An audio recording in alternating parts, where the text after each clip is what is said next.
Right, let's take you live now to developments in the US where Kamala Harris is reacting to the outcome of the elections. Let's listen in. Every walk of life and background, united by love of country with enthusiasm and joy in our fight for America's future. And we did it with the knowledge that we all have so much more in common than what separates us. Now, I know folks are feeling and experiencing a range of emotions right now. I get it. But we must accept the results of this election. Earlier today, I spoke with President-elect Trump and congratulated him on his victory.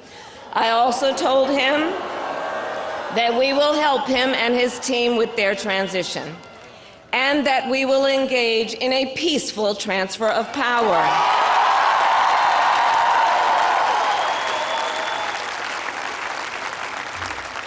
A fundamental principle of American democracy is that when we lose an election, we accept the results. That principle, as much as any other, distinguishes democracy from monarchy or tyranny. And anyone who seeks the public trust must honor it. At the same time, in our nation, we owe loyalty not to a president or a party, but to the Constitution of the United States.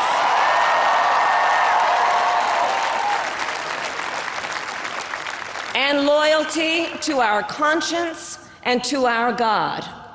My allegiance to all three is why I am here to say, while I concede this election, I do not concede the fight that fueled this campaign.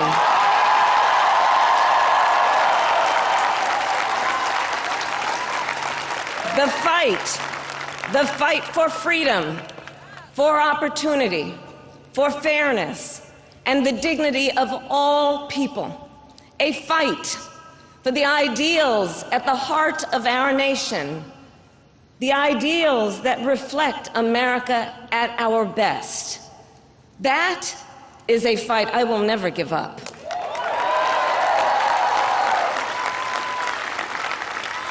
I will never give up the fight for a future where Americans can pursue their dreams, ambitions, and aspirations, where the women of America have the freedom to make decisions about their own body and not have their government telling them what to do.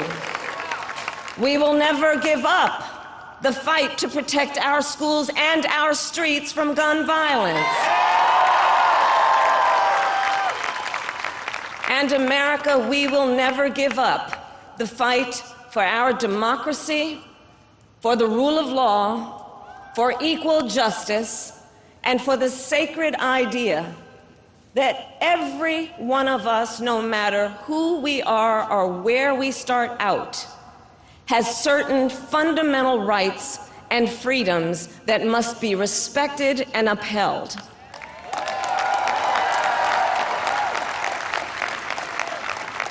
And we will continue to wage this fight in the voting booth, in the courts, and in the public square.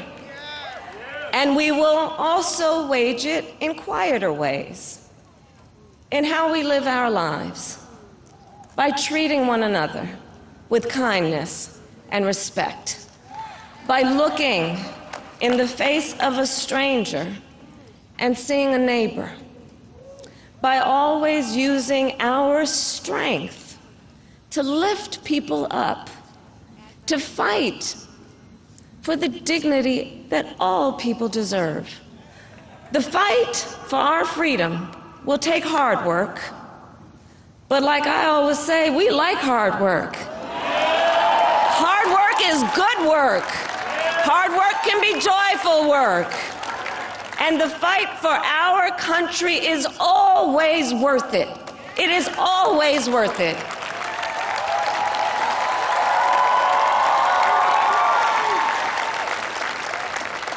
To the young people who are watching, it is, I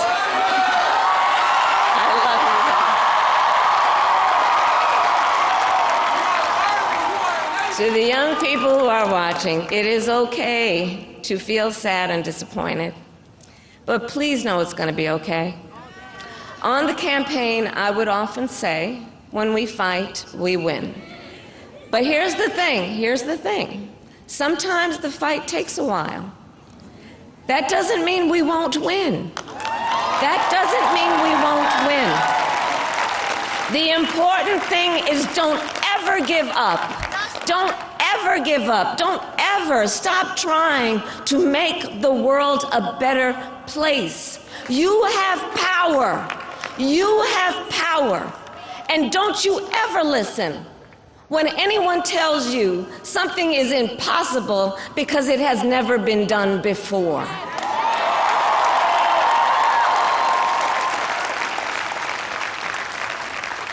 You have the capacity to do extraordinary good in the world.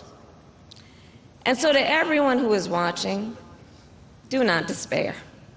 This is not a time to throw up our hands. This is a time to roll up our sleeves. This is a time to organize, to mobilize, and to stay engaged for the sake of freedom and justice and the future that we all know we can build together. Look, many of you know I started out as a prosecutor, and throughout my career, I saw people at some of the worst times in their lives.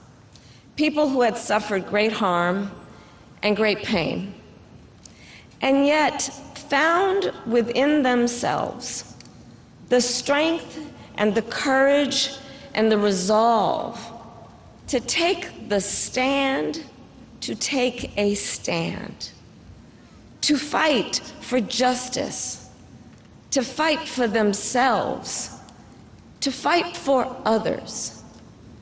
So let their courage be our inspiration. Let their determination be our charge.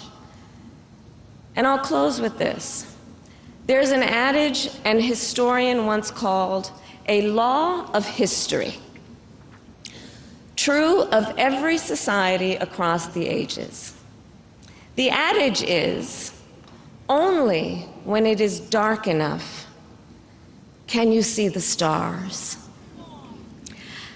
I know many people feel like we are entering a dark time, but for the benefit of us all, I hope that is not the case. But here's the thing, America, if it is, let us fill the sky with the light of a brilliant, brilliant billion of stars. The light of optimism, of faith, of truth, and service.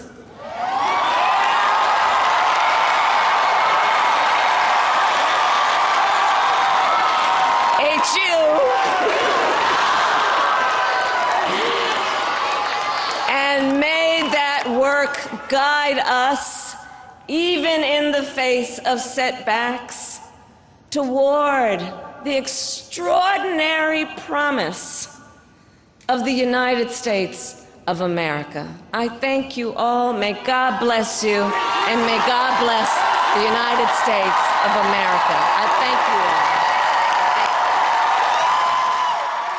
There you have it. That was Vice President of the United States, Kamala Harris, delivering her concession speech there, of course, attempting to focus on the future work of Democrats, saying that what they need to do in her concession speech, really just emphasizing that they must accept the outcome and, of course, urging supporters to engage in a peaceful transfer of power, and that in democracy, when one loses an election, the outcome of the election results is accepted.